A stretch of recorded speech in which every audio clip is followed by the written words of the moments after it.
بسم اللہ الرحمن الرحیم۔ السلام علیکم۔ کہانی ہب آفیشیل میں خوش آمدید۔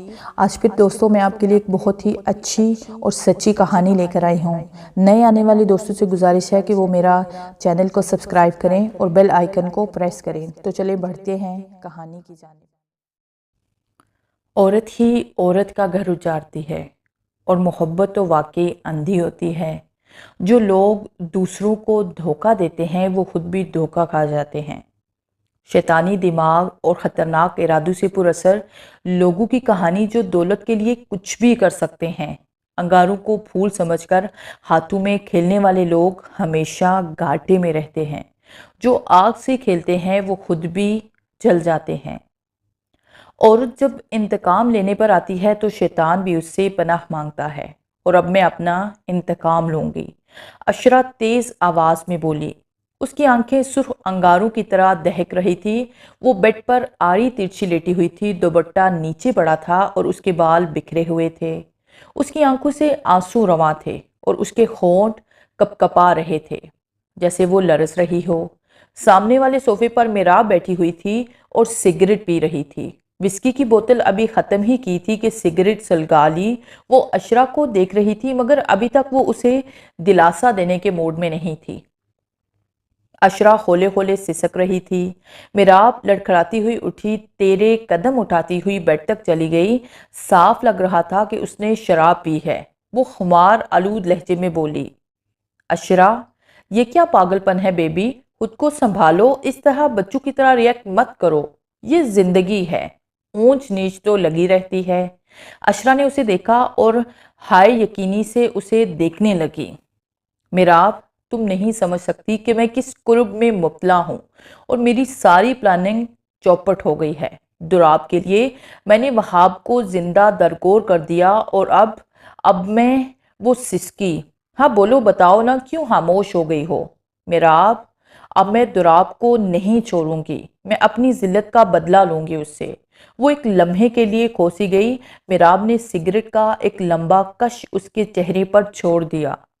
بیبی جس طرح تم نے وہاب کے ساتھ کیا، دراب نے تو اس کے بدلے تمہارے ساتھ کچھ بھی نہیں کیا، بلکہ اس نے تو اپنے لیے خطرہ مول لیا ہے تمہیں زندہ سلامت چھوڑ کر۔ میراب اب میں کیا کروں؟ مجھے تو ہر طرف اندھیرا ہی اندھیرا نظر آ رہا ہے۔ میں کس کے پاس جاؤں، کس سے مدد مانگوں؟ اشو تم یہاں میرے فلیٹ پر محفوظ ہو اور میرے تعلقات بھی خاص سے مضبوط ہیں۔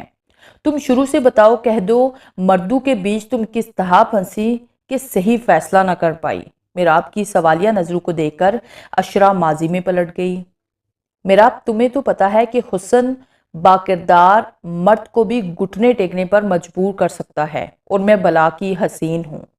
ان دنوں میں یونیورسٹی میں پڑھتی تھی، میں اکنامکس آرٹ کی طالبہ تھی، مگر میں پڑھائی پر توجہ نہیں دیتی تھی، صرف موج مستی اور وقت گزاری کے لیے یونیورسٹی جاتی تھی۔ ہمیشہ بڑی عمارتیں، خوبصورت گاڑیاں اور خوبصورت لوگ میری کمزوری تھے۔ ایک امیر و کبیر ماں باپ کا اکلوتا بیٹا وہاب مجھ پر مر بیٹا تھا، مگر اس کی ایک خامی تھی، مجھے اس سے نفرت پر مجبور کر دیتی تھی۔ اس کے پاس کروڑوں اربوں روپے تھے۔ وہ روز خوبصورت نئے نئے سوٹوں میں ملبوس ہو کر یونیورسٹی آتا تھا۔ وہ اگر کالا نہ ہوتا تو میرے دل کا شہزادہ ہوتا۔ اس کا پورا نام وہاب اگروال تھا، کئی ملز کا اکلوتا مالک۔ لڑکیاں اس پر مرتی تھی اور میں اپنی غریب زندگی سے تنگ آ چکی تھی۔ ایک دن اس نے اپنی محبت کا اظہار کر ڈالا۔ میں تو حیرت کا بت بن گئی اور منہ چڑھاتی ہوئی وہاں سے چلی گئی۔ تنگ و تاریک راہداری کی مانند گندی گلیوں میں سے گزر کر میں گھر تک پہنچی تو امی میرے لیے بہت پریشان تھی، مگر میں نے جلدی جلدی روٹی کھائی اور اوپر چھت پر چلی گئی۔ میں بے صبری سے چکر کاٹ رہی تھی کہ اچانک ہمارے سامنے والی ملحقہ چھت پر قدموں کی آواز ابھری۔ میری نظر سامنے والے چھت پر ٹھہر گئی اور پھر میرے دل کا شہزادہ دراب چھت پر ٹھہر گیا۔ وہ بلا کا حسین تھا مگر میری طرح غربت کا مارا تھا۔ میں اسے پسند کرتی تھی اور چھت پر گھنٹوں اسے باتیں کرتی تھی۔ کیسے ہو دراب؟ ارے تم تو پریشان دکھائی دے رہی ہو۔ ہاں دراب، بات پریشانی کی ہے، کسی نے مجھے پرپوز کیا ہے۔ اس کے چہرے پر ہوائیاں اڑ رہی تھی۔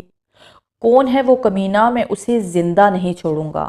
ارے تم جذباتی ہو گئے ہو، وہ کوئی عام انسان نہیں ہے، شہر کے سب سے بڑے صنعت کار شاذر اگروال کا اکلوتا بیٹا وہاب اگروال ہے۔ اس کے چہرے پر ایک رنگ آ رہا تھا اور دوسرا جا رہا تھا، ناممکن۔ اس کی آنکھیں حیرت سے پھیل رہی تھی۔ دوراب، وہاب اگروال نے مجھے یونیورسٹی کی تقریب میں دیکھا تھا اور مجھ پر اپنا دل ہار گیا۔ اگر تم اب شادی میں دیر کر رہے ہو تو میں اس کا پرپوزل قبول کر لوں گی۔ وہ جواب دیے بغیر نیچے چلا گیا۔ کل صبح پھر مجھے وہاب اگروال یونیورسٹی میں ملا، مجھ سے وہی سوال کا جواب مانگا۔ میں نے 2 دن کا وقت مانگا۔ وہاب، اب تم مجھے 2 دن بعد ملنا، اور ہاں، اگر میں شادی سے انکار کر دوں تو تمہیں میرا ہر فیصلہ ماننا پڑے گا۔ وہاب نے میری طرف دیکھا۔ ٹھیک ہے عشرہ، جو تمہارا فیصلہ ہوگا وہی میرا فیصلہ ہوگا، مگر سوچ سمجھ کر تم صحیح فیصلہ کرنا۔ ٹھیک ہے وہاب، اب تم جاؤ، میں 2 دن کے بعد تمہیں ملوں گی۔ وہ وہاں سے چلا گیا۔ وہاب اگروال رنگ سے کالا تھا، اس لیے کبھی بھی میرے دل میں جگہ نہیں بنا سکتا تھا، مگر اس کا سٹیٹس میری زندگی کا سہانا سپنا تھا۔ دوسری طرف میرا پیار دوراب تھا، جو نہ صرف خوبصورت تھا بلکہ کنگلا بھی تھا، اور میں تو خود اپنی زندگی سے پریشان تھی۔ سو میں نے اگلے دن فیصلہ کر لیا، دوراب سے مجھے آج ہر حال میں ملنا ہے، اسے اپنے دل سے نوچ کر پھینک دوں گی اور وہاب سے شادی کر کے اپنے سپنوں کی منزل پا لوں گی۔ یہ سوچ کر میں چھت پر چلی گئی۔ ابھی آدھا گھنٹہ ہی گزرا ہوگا کہ دوراب اپنی چھت پر سے نمودار ہو گیا۔ میں بے چین ہو کر اس کی سمت چلنے لگی۔ ایشو، کیا فیصلہ کیا ہے تم نے؟ اس کے لہجے میں بیزاری تھی اور میرے چہرے پر گہرے بل تھے۔ دوراب، تم نے کیا فیصلہ کیا ہے؟ پہلے تم بتاؤ۔ عشرہ ڈارلنگ، اگر تم میرے فیصلے پر عمل کرو گی تو ہم دونوں فائدے میں رہ سکتے ہیں۔ وہ کیسے؟ چند لمحے وہ مجھے دیکھتا رہا، اس کے بعد گویا ہوا، تمہیں میرا فیصلہ قبول کرنا ہوگا اور میں جو تمہیں کہوں گا تم وہی کرو گی۔ کیا کروں گی؟ اور اب میں کچھ بھی سمجھی نہیں۔ اچھا تم میری بات غور سے سننا، تم وہاب سے شادی کر لو۔ اس کی بات میں دم تھا۔ میں مسکرا کر رہ گئی۔ مسکراؤ مت، میری بات پوری غور سے سنو۔ شادی سے پہلے تم نے وہاب اگروال کو اپنی کچھ شرائط پیش کرنی ہوگی۔ دوراب، کیسی شرائط؟ میں بے چین ہو کر بولی۔ بتاتا ہوں۔ سب سے پہلے تم کہو گی کہ تمہیں تحفظ کے طور پر وہ بنگلہ تمہارے نام کر دے۔ اگر کل کو لڑائی وغیرہ ہوگی تو تمہیں کہیں جانے کی ضرورت نہیں ہوگی۔ دوسری شرط یہ رکھ دینا کہ تمہارے نام سے بینک میں ایک الگ اکاؤنٹ بنائے جس میں کم از کم 1 کروڑ روپیہ ہونا چاہیے۔ اور تیسری شرط؟ میں بے چینی سے بولی۔ دوراب کچھ دیر خاموش کرا رہا، پھر بولا، تیسری شرط یہی کہ تم اکیلے رہو گی۔ اگر تمہارے کوئی رشتہ دار آئے بھی تو تم اسے اکیلے میں اچھی طرح ہینڈل کرو گی، یعنی کہ میں تم سے آسانی سے مل لیا کروں گا اور یوں اس کی غیر موجودگی میں بھی ہم تم مل سکیں گے۔ ٹھیک ہے دوراب، میں کل ہی وہاب سے بات کرتی ہوں، اور اگر وہ نہ مانا تو؟ ارے وہ تم پر مر مٹا ہے، وہ ہر شرط مانے گا اور تم اپنی محبت کے زور پر منوا سکتی ہو۔ اچھا دوراب، اب تم جاؤ، کافی دیر ہو گئی ہے، شادی کے بعد ملیں گے۔ میرے ہونٹوں پر مسکراہٹ پھیل گئی۔ ہیلو وہاب، میں تمہارا ہی انتظار کر رہی تھی، شکر ہے تم مل ہی گئے۔ عشرہ، تم تو ابھی یونیورسٹی آئی ہو، میں پچھلے 1 گھنٹے سے یونیورسٹی کے گیٹ پر کھڑا تمہارا انتظار کر رہا ہوں، اور یہ 2 دن میں نے کس قرب میں گزارے ہیں یہ یا تو میں جانتا ہوں یا میرا اللہ جانتا ہے۔ وہاب، تم واقعی مجھ سے محبت کرتے ہو؟ تمہاری بے چینی سے ظاہر ہو رہا ہے۔ مگر وہاب، شادی سے پہلے میری کچھ شرائط ہیں۔ عشرہ، مجھے تمہاری ہر شرط منظور ہے۔ کیا شرائط ہیں؟ بولو۔ میں نے تینوں شرائط اسے بتا دی۔ ارے وہ مسکرایا، بس یہ معمولی شرائط؟ چلو آج تم جس چیز پر ہاتھ رکھو گی وہ تمہاری۔ میں اس کی بے وقوفی پر کھلکھلا کر ہنستی تھی۔ اگلے 4 دنوں میں مجھے وہ سب کچھ مل چکا تھا جس کی میں اور دوراب تمنائی تھے۔ کئی خوبصورت سیل فونز، خوبصورت گفٹس اور ڈائمنڈز کے کئی رنگز۔ میں نے اس میں سے بیشتر کا حصہ دوراب کو دے دیا۔ اس کے پاس ایک بھی سیل فون نہیں تھا، میں نے اسے 2 دے دیے۔ اب میرا اس کے ساتھ رابطہ آسانی سے ہو رہا تھا اور میں کھل کر اس کے اشاروں پر ناچ رہی تھی۔ وہاب دریا دلی کا مظاہرہ کر رہا تھا۔ ہماری شادی کی کوریج ہر میگزین میں چھایا ہو چکی تھی۔ میں تو جیسے سونے میں نہائی ہوئی تھی، اور وہاب بھی خوبصورت دکھائی دے رہا تھا۔ وہ اگر رنگ کا کالا نہ ہوتا تو وہ غضبناک حد تک قیامت ہے اس حسین کا مالک ہوتا۔ میرے دل میں اس کے لیے کوئی محبت موجود نہ تھی۔ ہم چند دن کے بعد ہنی مون پر پیرس چلے گئے، وہاں ایک ہفتہ تک رہے اور پھر واپس آ گئے۔ ان دنوں میں نے دراب کو بہت زیادہ مس کیا تھا۔ وہ میری خاصوں پر بری طرح سوار تھا اور میں وہاب سے صحیح طور پر بات بھی نہیں کر رہی تھی۔ وہ بے وقوف میری بدلحاظی کو حسن والوں کی ادائیں سمجھ رہا تھا اور میرے پلو سے خود کو باندھ دیا تھا۔ اس کے خاندان میں دولت شہرت کی فراوانی تو تھی، مگر کوئی بھی حسین نہیں تھا۔ اس کی ماں باپ سارے خاندان کے افراد کالے رنگ کے تھے۔ اس کی ماں نیہا اگروال ایک NGO چلاتی تھی، باپ بزنس میں الجھا ہوا تھا، سو مجھے ہر طرف آزادی تھی۔ میں الگ بنگلے میں رہتی تھی اور پھر وہاب بھی بزنس سنبھالنے لگا۔ میرے گھر میں 3 نوکر تھے، ایک چوکیدار، دوسرا وہاب کا ڈرائیور اور تیسرا مالی، جبکہ ایک عدد ماسی بھی تھی جو سارے گھر کا کام کرتی تھی۔ میرا رابطہ دراب سے فون پر تھا، مگر 1 مہینے تک اس سے ملی نہیں تھی۔ میں روز پارٹیوں میں وہاب کے ساتھ جاتی تھی اور وہاب غرور سے لوگوں کو بتاتا تھا کہ شی از مائی وائف۔ اشرا اگروال لوگ جو مجھے پہلی بار مل رہے ہوتے تھے دانتوں میں انگلیاں رکھ کر میرا اور اس کا موازنہ کرتے۔ ہیلو، کیسی ہو؟ دراب کی حماد آلود آواز میرے ساتوں میں گونجی۔ ٹھیک ہوں، مزے میں ہوں۔ دراب گھر آؤ، میں بہت بور ہو رہی ہوں۔ میں تو آ جاؤں گا، مگر کہیں وہ تمہارا مجازی خدا ناراض نہ ہو جائے۔ یار وہ کارٹون گھر پر نہیں ہے، اور اگر آئے بھی تو میں تمہیں اپنا کزن بنا دوں گی اور تمہیں دراب بھائی کہوں گی۔ ارے تم مسکرا کیوں رہے ہو؟ تم بھی نا بڑی چالاک ہو گئی ہو۔ اچھا میں آ رہا ہوں، مگر یار تم سے ایک ضروری بات بھی کرنی ہے۔ ٹھیک ہے آ جاؤ، اور پھر رابطہ منقطع ہو گیا۔ بی بی جی باہر کوئی دراب صاحب آئے ہیں۔ چوکیدار لاؤنج میں داخل ہو کر بولا، ارے اسے اندر لے آؤ، میں اسی کا انتظار کر رہی ہوں۔ دراب کچھ دیر کے بعد میرے سامنے تھا۔ میں کسی ملکہ کی طرح صوفے پر بیٹھی ہوئی تھی اور اس وقت خود کو سجدت کر تیار کیا تھا۔ تم 1 گھنٹے میں پہنچے ہو؟ میں نے شکوہ کیا۔ یار میرے پاس اپنی گاڑی کہاں ہے، اور تمہارا گھر شہر کے دوسرے کونے پر ہے۔ دھکے کھا کر آیا ہوں۔ آ جاؤ کمرے میں چلتے ہیں، میں نے اس کی بات کاٹ کر کہا۔ تمہارا گھر تو محل ہے اور تم اس کی ملکہ ہو، ایسا گھر تو کسی کو بھی میسر نہیں ہوگا۔ وہ بالکل میرے سامنے بیٹھ گیا۔ یار مجھے کچھ پیسوں کی ضرورت ہے، دراب نے کہا۔ کتنے پیسوں کی؟ میں ہنستی ہوئی بولی۔ بس بائک خرید سکوں کہ آسانی سے آ جا سکوں۔ واقعی میں میرا الگ اکاؤنٹ ہے، آؤ میں تمہیں پیسے دیتی ہوں۔ میں مسکراتی ہوئی بولی، اور اب تمہیں پتا ہے میں نے ڈرائیونگ بھی سیکھ لی ہے، میرے پاس نیو ماڈل کار بھی ہے۔ آؤ بینک چلیں۔ کچھ دیر کے بعد ہم بینک میں تھے۔ اسے بڑی خطیر رقم دی، ہوٹل میں کھانا کھلایا اور اسے گھر تک چھوڑ آئی۔ وہ اس دن بہت خوش لگ رہا تھا۔ پھر اچانک دراب نے ایک منصوبہ بنایا اور اس منصوبے کو عملی جامہ پہنانے کے لیے میں نے اس کا پورا ساتھ دیا۔ ان دنوں وہاب کچھ زمین خرید رہا تھا تاکہ گورو کے لیے شاندار استبل بنایا جا سکے۔ زمین کا سودا طے ہو گیا تھا اور وہاب نے پورے 5 کروڑ روپے بینک سے نکالے اور گھر کے سیف میں رکھ دیے۔ میں نے دراب کو ان 5 کروڑ روپیوں کی درودات پہلے سے سنائی تھی اور اب دراب کو یہ سب پہلے سے معلوم تھا۔ منصوبہ اتنا تھا، جس دن وہاب پیسے لے کر گھر آئے گا میں دراب کو بتا دوں گی، اور پھر یہی طے ہوا تھا ہمارے درمیان کہ اسی رات دراب چور بن کر گھر میں داخل ہوگا، 5 کروڑ روپے بھی لے لے گا اور دہاب کو بھی موت کے گھاٹ اتار دے گا۔ پھر صبح میں چیخوں گی، چلاؤں گی، روؤں گی، گڑگڑاؤں گی اور بے ہوشی کا ڈرامہ کروں گی۔ سب مجھ سے ہمدردی کریں گے اور ترہم خیز نگاہوں سے مجھے دیکھیں گے، اور پھر ہمارا منصوبہ کامیاب ہو گیا۔ اسی دن میں نے چوکیدار کو چھٹی دے دی تھی۔ مالی اور ماسی کے کھانے میں نشہ آور دوا ملا دی، رات کو گیٹ کھلا چھوڑا، وہاب کو ڈھیر سارا پیار کیا کیونکہ میرا دل بار بار اس کی اچانک موت پر خوش ہو رہا تھا۔ پھر اچانک ہمارے کمرے میں دراب چور کا بہروپ بن کر آ گیا۔ اس نے وہاب کو جگایا اور اس پر تشدد کرنے لگا۔ میرا دل بڑا پرسکون تھا۔ اس کے منہ میں اس نے بڑا گندگی صاف کرنے والا کپڑا ٹھوس دیا تھا۔ میں ایک کونے میں پرسکون کھڑی تھی اور پھر وہاب کو اس نے رسیوں سے باندھ دیا۔ وہ درد کی شدت سے بلبلا رہا تھا۔ میں نے جلدی سے سیف کھولا اور اپنے تمام زیورات نقدی دراب کے حوالے کر دی۔ وہاب ہمیں پھٹی پھٹی آنکھوں سے گھور رہا تھا اور اب دراب جانے لگا سب کچھ لے کر۔ وہ راہداری میں ہی تھا کہ میں دوڑ کر اس کے پیچھے آ گئی۔ دراب تم کچھ بھول رہے ہو، میں نے سپاٹ لہجے میں دراب سے کہا۔ اشرا کیا بول رہا ہوں؟ اس نے آنکھیں پھیلا کر کہا۔ تم نے وعدہ کیا تھا کہ تم اسے مار دو گے۔ میرا لہجہ پہلے سے بھی زیادہ سپاٹ تھا۔ سوری ڈارلنگ، میں قتل نہیں کر سکتا۔ میں نے اس پر تشدد کیا۔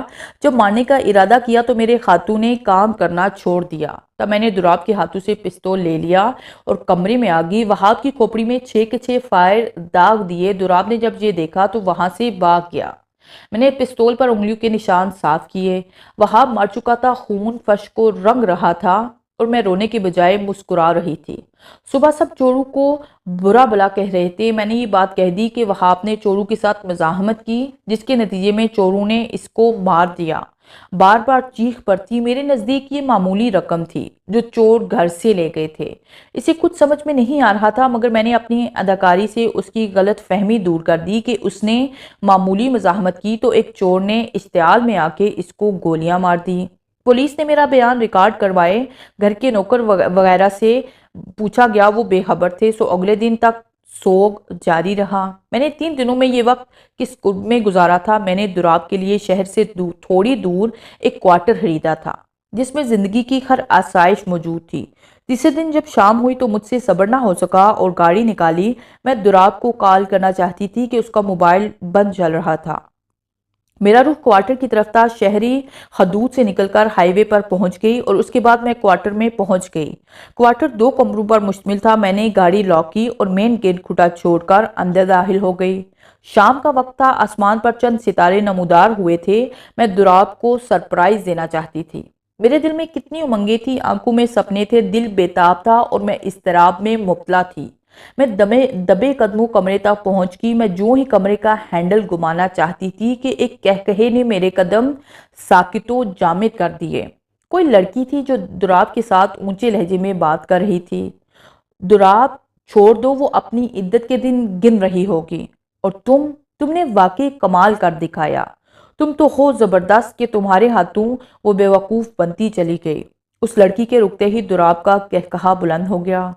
ماہو میری جان، شادی سے پہلے میں اس سے پیار تو کرتا تھا، مگر جب وہاب سے اس کی شادی ہو گئی تو تمہاری ساری باتیں درست ثابت ہو گئی۔ وہ کھلے ہاتھوں سے وہاب کی دولت مجھ پر لٹانے لگی اور وہ میرے لیے ٹرمپ کا کارڈ بن گئی۔ میں جو کہتا گیا وہ بوتل جن کی طرح وہ سب کرتی گئی۔ البتہ میرا ارادہ اس کے شوہر کو مارنے کا نہ تھا، مگر اس ناگن نے خود اسے ڈس لیا۔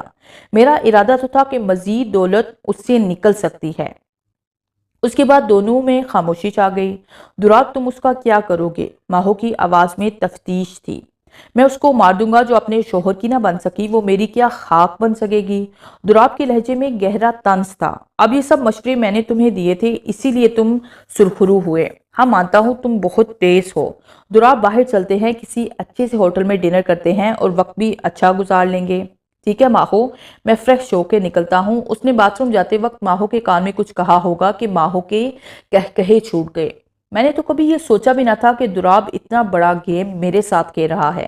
میں وہاں سے واپس جانے ہی والی تھی کہ بے ساختہ میرے ہاتھ نے دروازے کا ہینڈل گھمایا تو وہ بغیر آواز کے کھل گیا۔ ایک دم ٹی وی کی والیوم فل ہو گیا۔ میں نے ہیل والی جوتی اتاری اور دبے پاؤں کمرے میں گھس گئی۔ سامنے ٹی وی تھا اور صوفے پر ماہو بیٹھی ہوئی تھی، مگر اس کی پشت میری جانب تھی۔ میں نے اپنا دوپٹہ تیزی سے اس کے گلے میں ڈال دیا۔ مجھ پر خون سوار ہو چکا تھا۔ اس سے پہلے کہ وہ چیخ پڑتی میں نے دوپٹہ مضبوط کر کے اس کو بے بس کر دیا۔ چیخ اس کے گلے میں گھٹ کر رہ گئی اور تب تک اس کے گلے پر دباؤ ڈالتی رہی جب تک اس کے جسم سے روح جدا نہ ہوئی۔ جب مجھے یقین ہو گیا کہ وہ مر گئی تو میں باتھ روم کی جانب چلی گئی، اس کو باہر سے لاک کر دیا۔ اس کے بعد آرام سے سارے گھر کی تلاشی لینے لگی۔ حیرت انگیز طور پر میرا دماغ کام کر رہا تھا۔ کمرے میں مجھے کچھ خاص چیز نہ ملی تو میں نے دوسرے کمرے کا رخ کر دیا۔ اس میں سیف موجود تھا۔ ایک عدد چابیوں کا گچھا میرے پاس بھی تھا۔ میں نے سیف کھول دیا تو اس میں مجھے پیسے، میرے زیورات، سب کچھ مل گئے۔ میں نے وہ سب سوٹ کیس میں ڈال دیے اور اس کے بعد میں جو ہی کمرے سے نکلی دراب کی آواز میری سماعتوں میں گونجی۔ ماہو میری جان، دروازہ کھولو، یہ کیا مذاق ہے؟ جلدی کرو، خری آپ۔ باتھ روم میں روشن دان موجود تھا، مگر اس میں 0 سائز کا ایگزوسٹ پنکھا لگا ہوا تھا، سو اس سے مشکل سے ہی وہ نکل سکتا تھا۔ میں نے دونوں کمرے بھی لاک کیے، مگر یعنی کوارٹر کا باہر والا دروازہ بھی لاک کر کے وہاں سے نکل کر سیدھی گھر آ گئی اور سامان وغیرہ رکھ کر تمہارے پاس آ گئی ہوں۔ میراب نے سرخ خمار آلود نظروں سے اسے گھورا۔ تم نے اتنا سب کچھ اکیلے کیا؟ امپاسبل عشا، تم نے تو دراب کو بھی بے بس کر دیا۔ ایک دن سے وہ اسی کوارٹر میں باتھ روم میں قید ہے۔ عشرا نے میراب کی بات بیچ میں کاٹ کر کہا۔ میراب، میرا انتقام ادھورا ہے۔ میرا دل تو چاہ رہا تھا کہ دراب کو زندہ جلا دوں، اس کوارٹر میں آگ لگا دوں، مگر میں یہ نہ کر سکی اور تم سے مشورہ لینے آ گئی ہوں کہ میں کیا کروں۔ میراب کچھ دیر خاموش کری رہی، پھر بولی، کیا تم ماہو کو جانتی ہو کہ وہ کون تھی جو دراب کو اپنے اشاروں پر نچوا رہی تھی؟ ہاں، وہ میری سہیلی تھی، خوبصورت، حسین و جمیل، میری طرح غریبی کی ترسی ہوئی۔ اس کا نام ماہ پارا تھا اور پیار سے اسے ہم ماہو کہتے تھے۔ دراب سے اسے میں نے ہی ملوایا تھا، مگر یہ تو میں نے کبھی خواب میں بھی نہیں سوچا تھا کہ مجھ سے دراب کو بدزن کر دے گی۔ اسے تو میں نے سزا دے دی، مگر دراب… وہ دانت پیس کر بولی۔ کول ڈاؤن عشرا، وہ وہاں پر قید ہو کر رہ گیا ہے، بھوک سے اس کا برا حال ہوگا، باتھ روم میں وہ قیدی بنا ہوگا۔ میراب مسکرائی۔ ہاں، یہ تو سب ٹھیک ہے، مگر میراب، تم ایک نائٹ کلب چلاتی ہو جس میں لڑکیاں ڈانس کرتی ہیں اور اکثر تو بیرون ملک تک چلی جاتی ہیں۔ کئی نوجوان لڑکے اور لڑکیاں وہاں پر ڈانس اور موج مستیاں کرتی ہیں۔ میں نے کتنے خواب دیکھے تھے کہ وہاب کی جانے کے بعد میں اور دراب اسی کلب میں آیا کریں گے۔ میراب، میں نے تو زندگی کو حسین تر بنانے کی خواہش ظاہر کی تھی۔ میں نے 2 خون کیے، ایک وہاب کا اور دوسرا اس ناگن کا۔ عشرا کے آنسو رخساروں پر سے بہتے ہوئے نیچے گرنے لگے۔ میراب نے آگے بڑھ کر اس کے آنکھوں پوچھ ڈالے۔ میری طرح خود کو سخت بناؤ، اس طرح مت ڈرو، بلکہ دوسروں کو اپنے اشاروں پر نچواؤ۔ تم حسین ہو، خوبصورت ہو، دولت مند ہو، اور میں نے بھی اس کے بارے میں سوچ لیا ہے۔ اس کے بارے میں؟ عشرا حیران ہو کر سوالیہ نظروں سے اسے دیکھنے لگی۔ دراب کے بارے میں۔ میراب نچلے ہونٹوں کو کاٹ کر بولی، کیا فیصلہ کیا ہے تم نے؟ عشرا حیران ہو گئی۔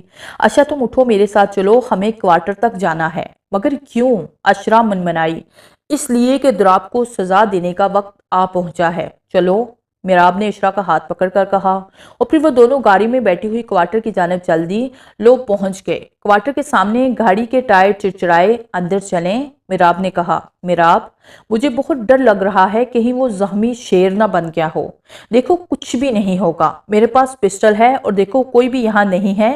یہ جگہ ہائی وے سے دور واقع ہے اور یہاں کوئی قریبی نزدیکی گھر، کوارٹر وغیرہ بھی نہیں ہے۔ جس نے دراب کی مدد کی ہو وہ چیخا ہوگا، چلایا ہوگا، مگر کسی نے بھی اس کی مدد تو کیا آواز بھی نہیں سنی ہوگی۔ عشرا نے لاک کھول دیا اور کوارٹر کے اندر وہ دونوں چلی گئی۔ پھر اگلے کمرے کا لاک بھی اسی طرح بند تھا، وہ بھی کھول کر اندر ہو گئے۔ ارے باپ رے، یہ لاش تو اسی طرح پڑی ہے اور لاش پر چیونٹیاں رینگ رہی تھی۔ ماہو کا سارا چہرہ چیونٹی سے بڑا تھا۔ ایک دن میں اس کا اتنا برا حال ہو گیا۔ میراب نے لاش کا بغور معائنہ کرتے ہوئے کہا۔ دونوں کی نظریں باتھ روم کے دروازے پر پڑ گئی، اسے کوئی ٹھوکر مار رہا تھا۔ ڈم کی آواز پر دونوں باتھ روم کی طرف متوجہ ہو گئی۔ یہ تو واقعی اسی طرح بند ہے، میراب نے سرگوشی کی۔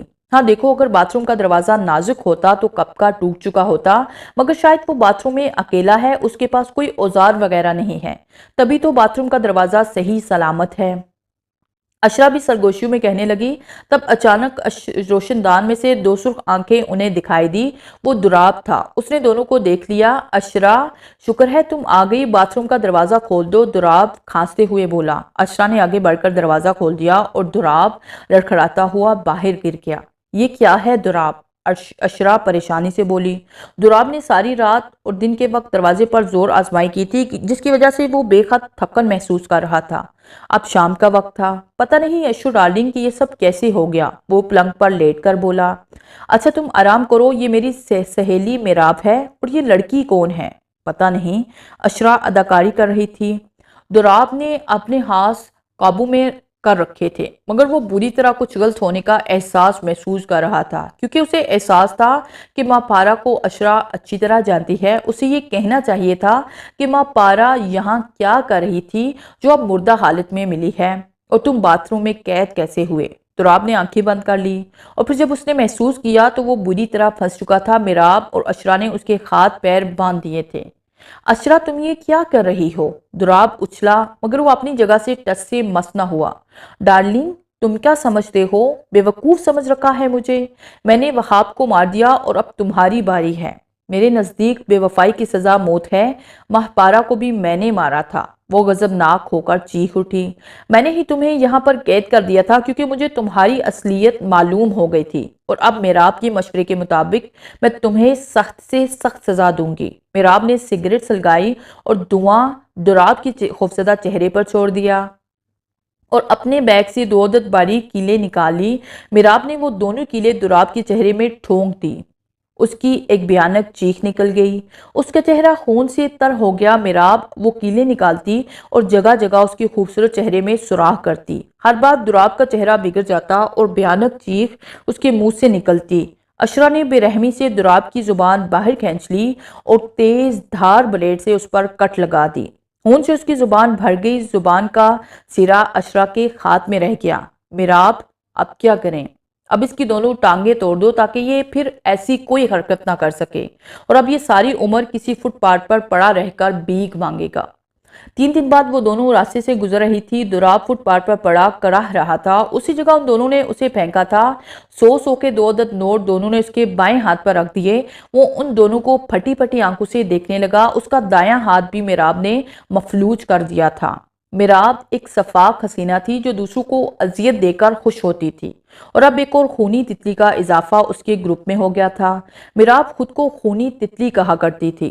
زندگی نے اشرا کی طرح اس کے ساتھ بھی کافی برا سلوک کیا تھا۔ وہ مردوں سے سخت نفرت کرتی تھی، اور اب میراب کے ساتھ ساتھ اشرا بھی اس نائٹ کلب کی ساتھی بن گئی۔ اشرا کی زندگی میں کئی مرد آئے اور چلے گئے، مگر وہ کسی سے بھی وفا نہ کر سکی، وقت پر لگا کر اٹھتا رہا۔ اشرا 10 سال پہلے پیچھے دیکھتی ہے تو اسے ندامت کے سوا کچھ نظر نہیں آتا۔ وہ رفتہ رفتہ اپنا ذہنی توازن کھو رہی ہے، مگر اسے اپنے کیے پر کوئی ندامت نہیں۔ میراب کو کسی نے بہت ہی بے دردی سے قتل کیا تھا۔ 10 دن تک تو اپنے فلیٹ میں پڑی رہی۔ جب اس کی لاش کی بدبو باہر پھیلی تو لوگوں نے پولیس کو اطلاع کر دی۔ اس کی لاش پھول کر غبارہ بن چکی تھی، کیڑے اس میں رینگ رہے تھے۔ اشرا نے ہی میراب کو مارا تھا کیونکہ اسے ذہنی سکون کہیں بھی نہیں ملا تھا، بلکہ وہ نیم پاگل ہو چکی تھی۔ آج بھی اشرا کے پاس بے شمار دولت تھی، مگر کوئی بھی اسے اپنانے کو تیار نہیں تھا۔ وہ کل کی طرح آج بھی اکیلی ہے اور کبھی کبھی چیختی چلاتی ہے۔ اس نے جو بویا تھا آج وہی کاٹ رہی ہے۔